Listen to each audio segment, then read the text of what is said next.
What if energy is just energy? What if it is our label that determines whether it's good or bad? Whether it's our assertion that something is good or bad? Even if somebody sends you what we perceive as bad energy, are we able to do something with it? And what I've come to understand is the answer is definitively yes. Energy is just energy. It is the current by which things move, kind of like a body of water. The ocean carries vessels, carries ships, and on those ships are cargo. And the cargo can be filled with organic fruits and things that are nutritive and beneficial to you, or it could be loaded with weapons or things that are a blight or a harm to society, whatever your definition of that might be. But the water itself is neutral, and energy itself is neutral. So why is it that when we place ourselves in certain environments, we feel worse, we feel affected by the energy around us? Why is that? My understanding is the ego is involved. And when we're in a space, we become, especially when we're stressed out, tight, constricted. We become like an individuated self. We become something separate from the environment we're in. And we begin to become like a very hard wall, very solid in different places. Our stomach tightens up, our breathing constricts. And when that happens, we become essentially like a solid target. We are not circulating. We aren't breathing, so we're not circulating. Our energy field is not circulating. So in these spaces, what my wife and I played with a few years ago was opening up the aperture, so to speak, going into a space where we're not looking at everything solid. We are kind of going into a blurry state or a detached state. My wife and I call that the soft gaze. So you're looking at the world, but you're not looking at it hard. You're looking at it softly. You're softening your body. You're taking in the environment around you, but you're not focused on one particular thing, one particular person. You're taking in the space, and thus you're becoming space. So years ago, many years ago, I had panic attacks and anxiety, something that is all too common in the world we occupy, and something that I learned and developed a great understanding with, overcoming panic attacks, overcoming anxiety, overcoming insomnia, and overcoming chronic fatigue. But I went to Las Vegas having panic attacks, which was not a great idea at the time, but it was a great teacher. And in 3 days in Las Vegas, I left my hotel room maybe 4 or 5 times.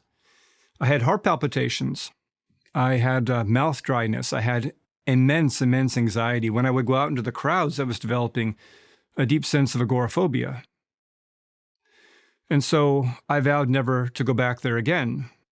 And I didn't go back as I was. But I realized at a certain point I had to go back because of the fear and because of the part of myself I left behind. So I went back to Las Vegas with my wife. And we were walking the streets of Las Vegas, and I was much more self-contained, much more connected. I was applying the soft gaze where I wasn't looking at things hard. I was just kind of taking it in and softening myself, breathing, focusing on being in my body the entire time. But then there was a moment, and there was a moment where this enormous crowd was walking towards me, and all bets were off. And I felt my body locking up. And I felt the old pattern beginning to overcome me. And I turned to my wife and I said, I don't know if I can handle this. And she said to me, do you want to go back to the hotel room? And I said, no, I don't. So I breathed and I slowed down within myself. I reconnected and regained my center. And as the crowd walked towards me, I began to feel a stillness or a peace. And we ended up walking through Las Vegas, through the casinos and everything else for another hour and a half to 2 hours. And I was perfectly still and perfectly fine. But even then, I believed that there was good energy and bad energy, that I had to somehow protect myself, Through the soft gaze and through softening my body, I was beginning to learn some of the processes of how to exist within the world without getting overwhelmed. But recently, my wife and I went to Georgetown in Washington, D.C., and there's a prominent shopping district within there. And I kind of revisited my old pattern, which was retail therapy, going into stores and looking at clothes and things like that, something I haven't really done for years, but something I had to go back to connect with a part of myself. And in Georgetown, I felt a similar fear come over me. People walking towards me, the sun beating down, the crowds of people, homeless people on the streets, panhandling. We saw a man with no shoes on, which brought my wife to tears. And so we became individuated. We became separate selves, became a facet of our egos. And we got pulled into our old stories and our old narratives. So after the trip, I did some introspection. And I was asking the question, how do you contend with good and bad energy? And the revelation hit. Energy is the current.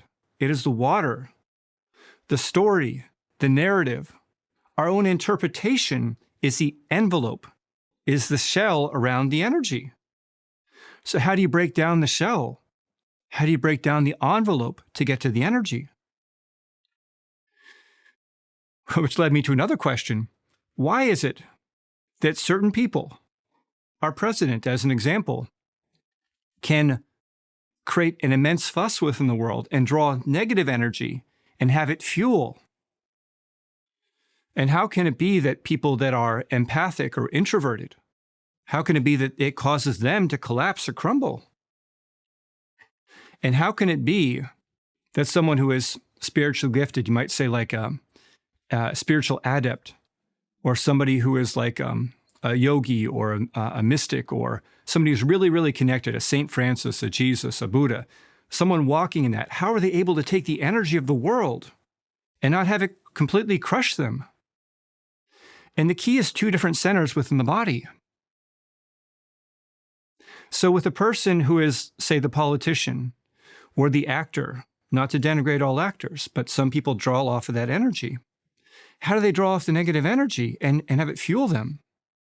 And it actually goes into their lower centers. It goes into their stomach or their solar plexus. They feed off that energy.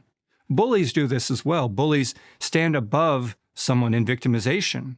They prey upon their fears. The victim gets small and says, "No, leave me alone." And the bully gets larger, fed off the energy. We've seen this dynamic before.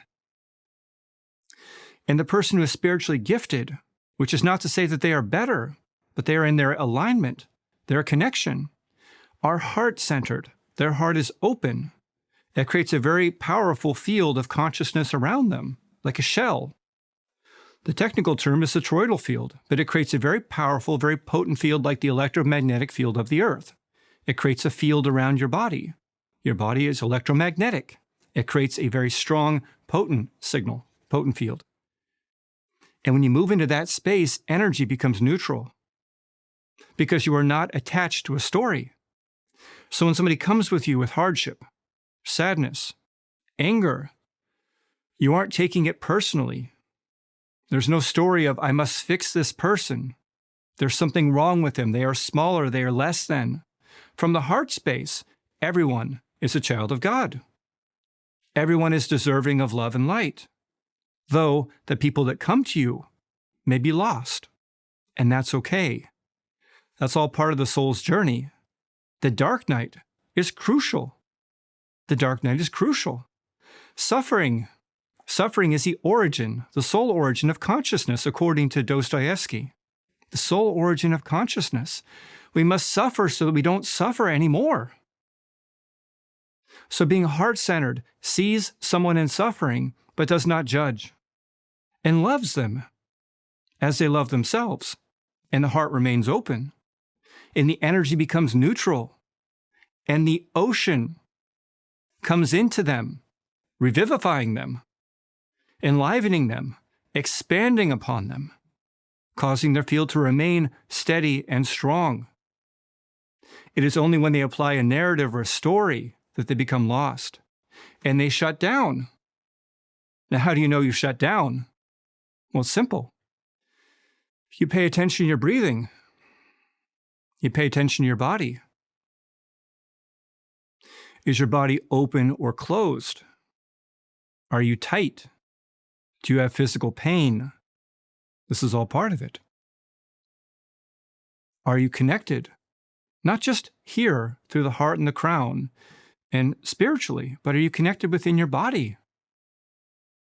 Do you feel safe to be here? Are you allowing yourself to be here?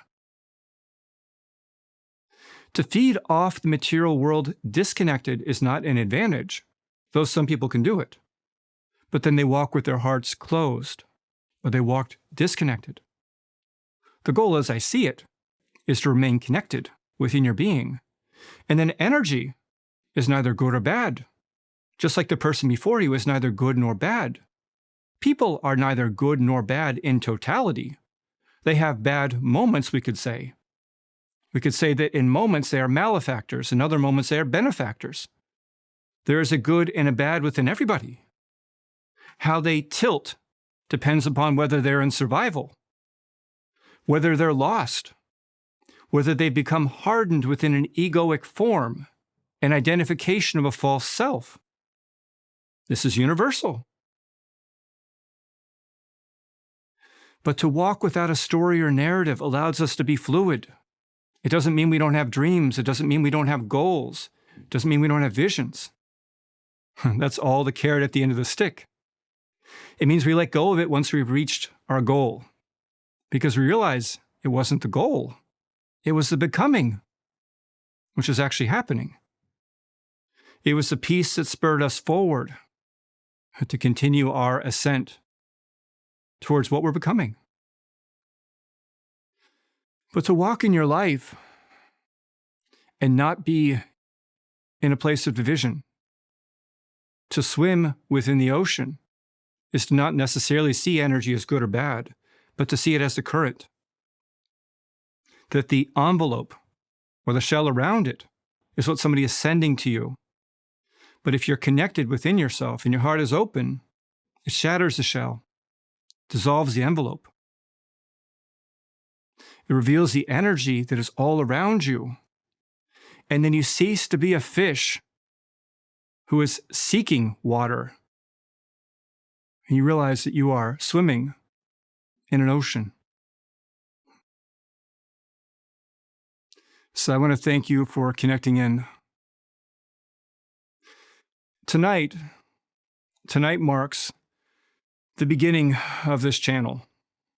I'm putting out 5 videos all at once. And this video will come out a few days later. And I feel such a visceral excitement inside me. The excitement is the culmination of a lifetime. Something I've been wanting to share and speak and live. And I'm sharing this with you right now because I'm in a place inside myself of deep inspiration and deep joy. And one of the cardinal beliefs I have is that when you listen to somebody, you become them. So if I enter into a place of joy, or I share my joy with you, you become an extension of my joy. Our joy becomes inseparable. And then hopefully that sparks a joy inside of you. And then hopefully something that I'm talking about reminds you of an important mission that you have. Something that is spurring you forward. Something that you have to share that is important to share within the world. I want to see it. I want to hear it. I want to be a part of it. I want it to be part of the music that we dance to. So, thank you. Thank you.